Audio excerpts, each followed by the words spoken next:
Bismillahirrahmanirrahim. Assalamualaikum warahmatullahi wabarakatuh. Perkenalkan, saya Siti Nuraisyah, NIM 12020720158 dari kelas Ilmu Hukum B. Di sini tujuan saya membuat video yaitu untuk memenuhi tugas akhir metopel saya yang mengenai penelitian maraknya pelecehan seksual berdasarkan Undang-Undang Nomor 39 Tahun 1999 tentang Hak Asasi Manusia, di mana dosen pengampunya ialah Bapak Dr. Muhammad Darwis, SHIMH. Baiklah, langsung saja.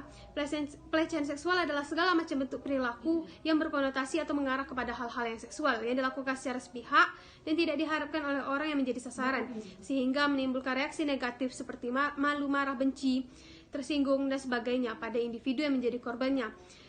Pelecehan seksual ini tak hanya menyerang mental, tetapi juga menyerang kepada fisik ataupun psikis seseorang. Dan pelecehan seksual pada akhir tahun ini terhitung sejak 1 Januari 2022 hingga 21 Februari 2022 tercatat sebanyak 1.411 kasus yang terjadi di Indonesia. Angka kecil itu hanyalah angka yang terlapor, sedangkan angka yang tidak terlapor bisa jadi tinggi ataupun melebihi angka daripada yang kita ketahui.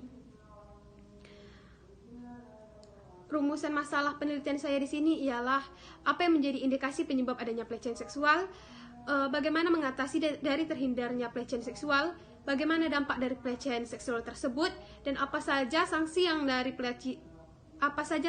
pelecehan seksual yang memberi efek jera berdasarkan undang-undang. Pelecehan seksual yang tidak diinginkan ini menyebabkan pelanggaran ataupun ketidaknyamanan dan dapat berbahaya secara fisik, mental korban tersebut, dan korban bisa merasa terintimidasi, tidak nyaman, malu, atau bahkan terancam.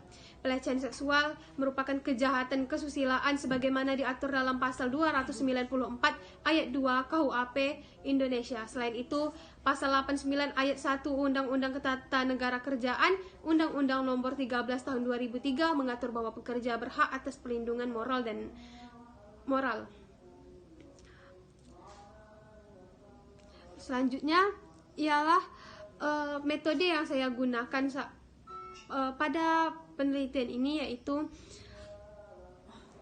pendekatan yang digunakan dalam penelitian ini adalah pendekatan kualitatif. Pendekatan kualitatif adalah suatu prosedur penelitian yang menghasilkan data deskriptif berupa kata-kata tertulis atau lisan orang-orang dan perilaku yang diamati. Pendekatan kualitatif memiliki karakteristik alami.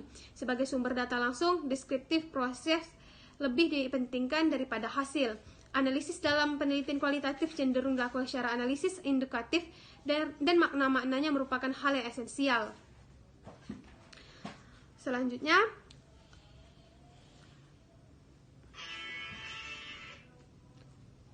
dalam penelitian ini, data yang diperoleh berasal dari sumber data primer dan data sekunder. Sumber data primer merupakan sumber data yang diperoleh langsung dan dari lapangan. Sumber data primer penelitian ini meliputi wawancara dan observasi, di mana wawancara akan dilakukan kepada kepala desa, RT setempat, RW ataupun penduduk setempat. Dan tahapan-tahapan secara pelaksanaan kegiatan penelitian ini ya berupa pengajuan judul dan mencari sumber-sumber data yang telah terperoleh.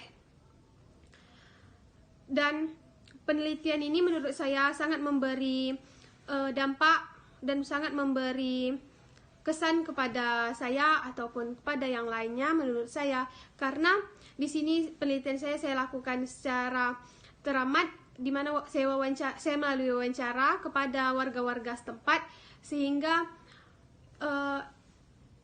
ini memberi pengetahuan kepada masyarakat sekitar, bahkan kepada teman-teman sekalian, pentingnya atau pengetahuan kita mengenai maraknya pelecehan seksual tersebut.